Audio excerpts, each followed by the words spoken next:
Okay, good morning, team House Arrest. We are ready for part 2 today. But before I start reading, I got a question that was tweeted at me using the hashtag Team House Arrest. And a teacher said that one of her 5th grade students wanted to know why house arrest is written in journal form.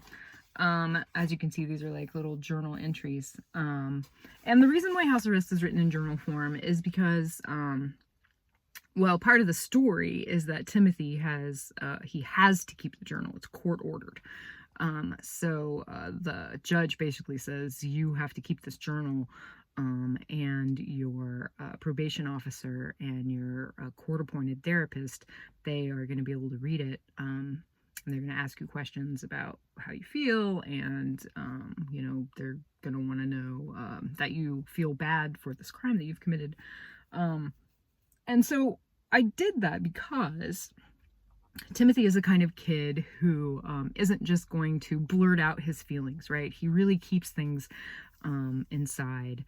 And writing in verse, even though Timothy doesn't really think he's writing in poetry, but for me, writing in verse is such a fantastic way to show these kinds of strong emotions that people have, that it seemed to work out perfectly to do it in a journal. Timothy is able to talk about his feelings without talking about his feelings. You know, it's not really realistic to think of a young kid, particularly with the personality that Timothy has, to just like sit in a therapist's office having never met her before and just tell her everything that's happening in his life.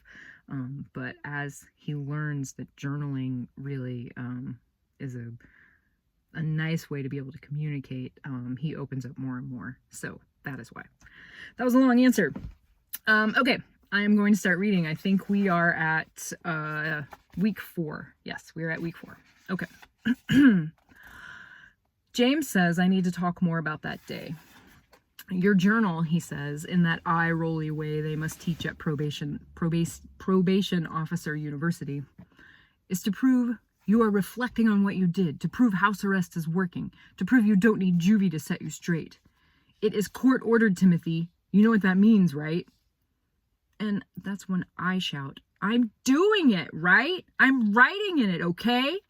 He nods and looks kind of bored, and I wonder again how this ever happened.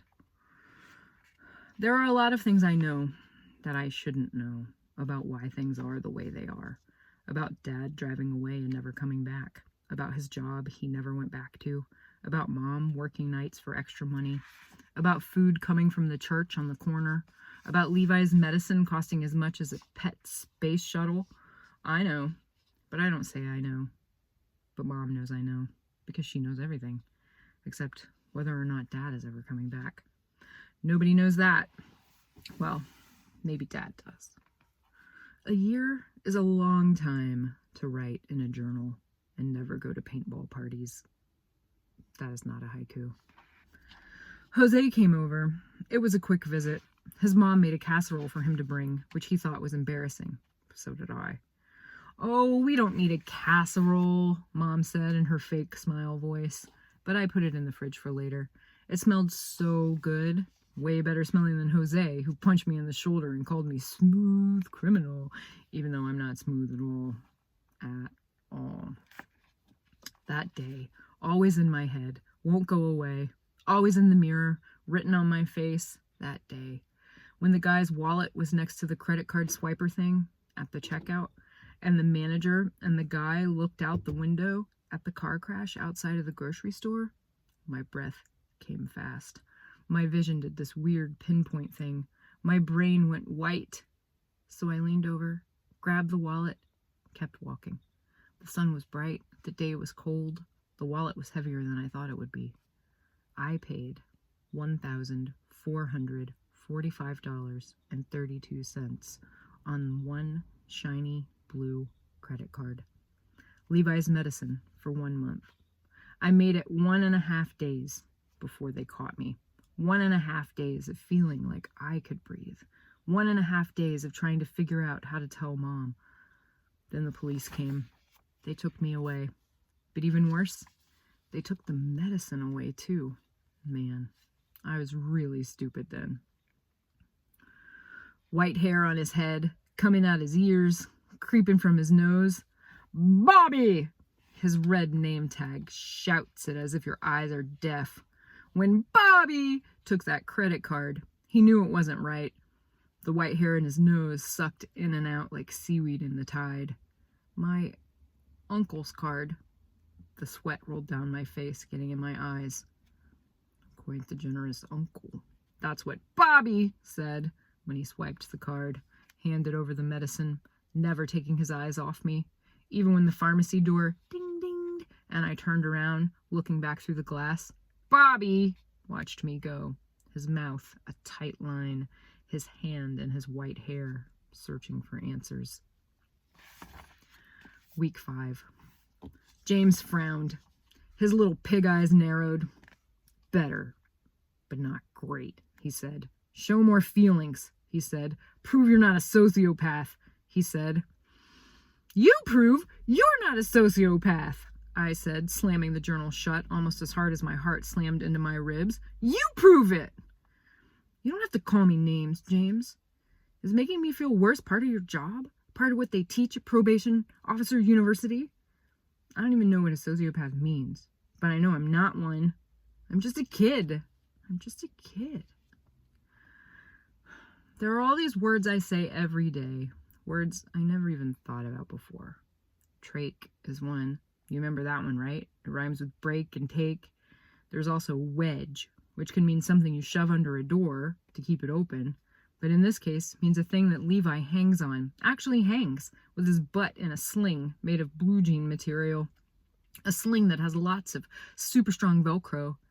He hangs on the wedge so his trach stays unobstructed. That sentence is my world now. Levi's world. Mom's world. It doesn't seem normal, but it is an everyday sentence now. So I guess that makes it normal?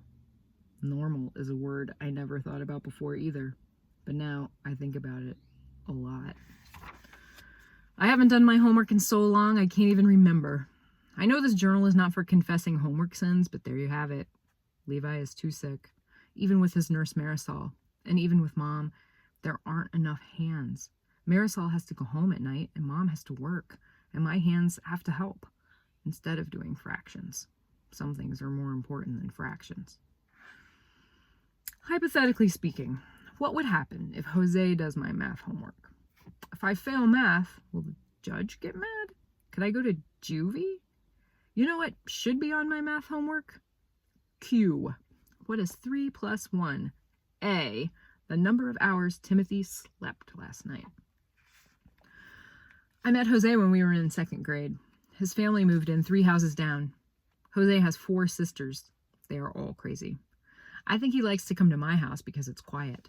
Even with Levi's jackhammer suction machine and breathing alarms and snot bullets, my house is still quieter than a house filled with 4 sisters. Believe it. You know, the problem with babies is that you can't hate them. You can try. I tried. But they have these fuzzy soft heads. They have slurpy smiles. Even when you stick out your tongue or make a mean face or give them a poke with your finger, they still have slurpy smiles. It's really hard to hate a baby, even if you think about all the times before the baby when your dad was at home and happy and your mom never cried herself to sleep at the kitchen table. Even when you think about those times, you still can't hate a baby. Stupid cute babies. Complicating everything. All right. That is our part 2 reading for today. If you have any more questions about the book, feel free to tweet me or have your teacher or parent or whoever tweet at me with the hashtag Team House Arrest. And I will answer your question before I read the next time. Okay. Everybody stay safe, stay well, breathe easy. All right. Bye.